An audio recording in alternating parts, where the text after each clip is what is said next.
If you're in a transition period in your life like I am, then this message might be helpful for you. I'm using the Cerulean Sequence deck, and I did a 5-card spread about change that was helpful for me. And the first card is the start of the journey. This is a 0 card. It's about flooding and death. And in the book, it says tsunami. A quick, rapid change can be very scary. On the other end of this wave is a fresh start. And 0 really represents potential. It's not an ending, it's not a beginning, but yet it's both.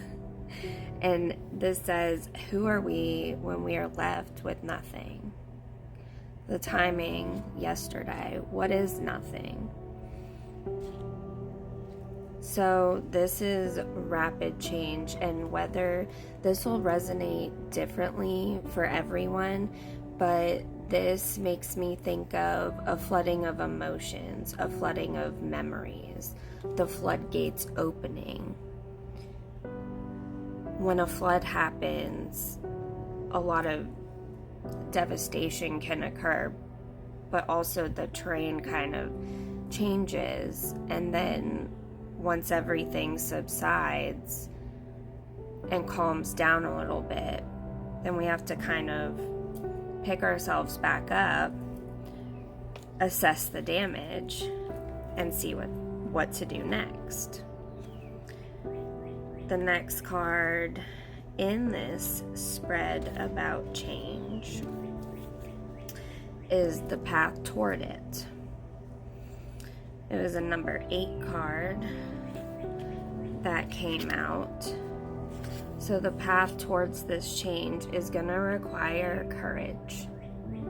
This is all about courage. This is a display Ori, and in this oracle deck, it's all about seeding your own planet. And so this is the planet. And in this Ori is where you can hang and display accomplishments that you have achieved for your planet. This says it goes both ways. One of my cards fell out.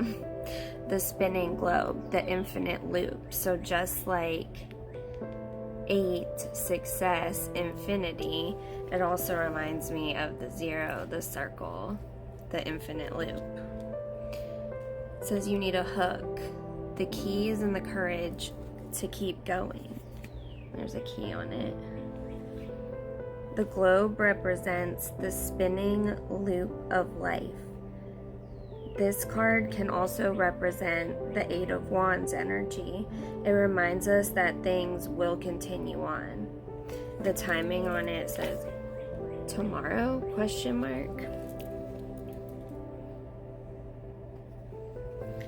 So the path toward this change is going to take courage. But you have the courage.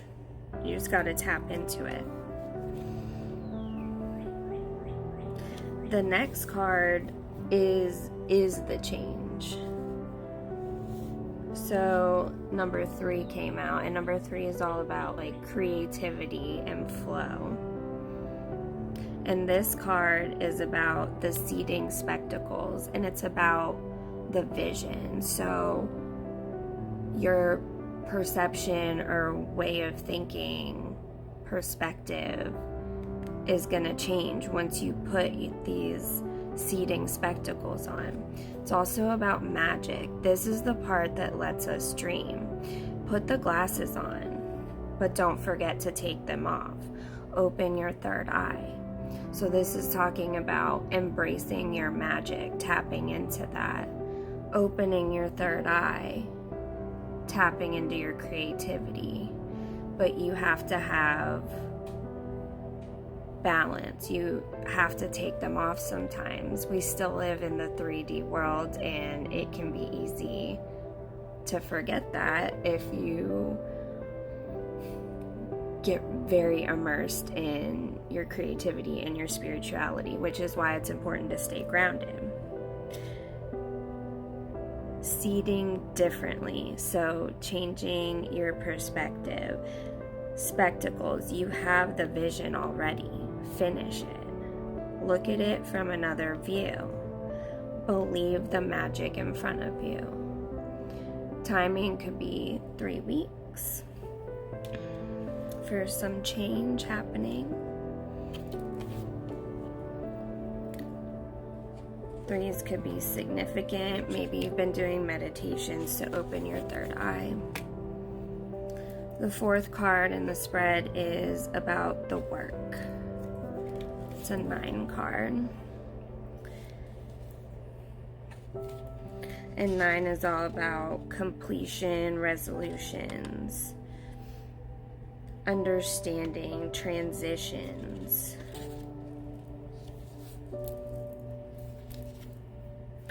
This card actually is really interesting because it calls us to look into geomancy.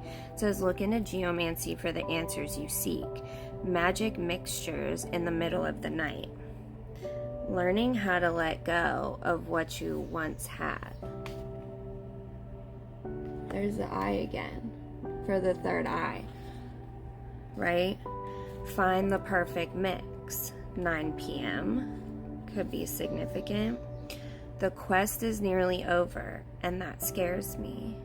I don't want it to end yet. I don't want to say goodbye. You found the solution, the balance. You solved the riddle.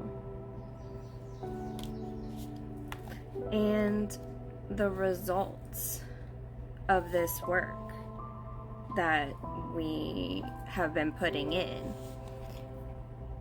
is a 1 card. New beginnings, new possibilities. The sun, energy of the sun. Things grow toward the sun. Feeling confident and empowered goes back to our number 8 card of courage that we have to have on our path towards this change. It says this card represents the joys of being alive. How good does the sun feel on your skin? Lap it up. This is also about, or reminds me, that we need to take time to be present. The journey is also part of the goal. We have to learn to be present, feel the sun on our skin, enjoy the journey. So I think we're doing everything right. And I don't know about you, but I can be really impatient. And so doing these readings, and especially with this deck and the time frames, really helps bring me clarity and just know that I'm on the right path. And so I hope that if you're in a similar position, this helped bring you some clarity and peace of mind too. Have a good one.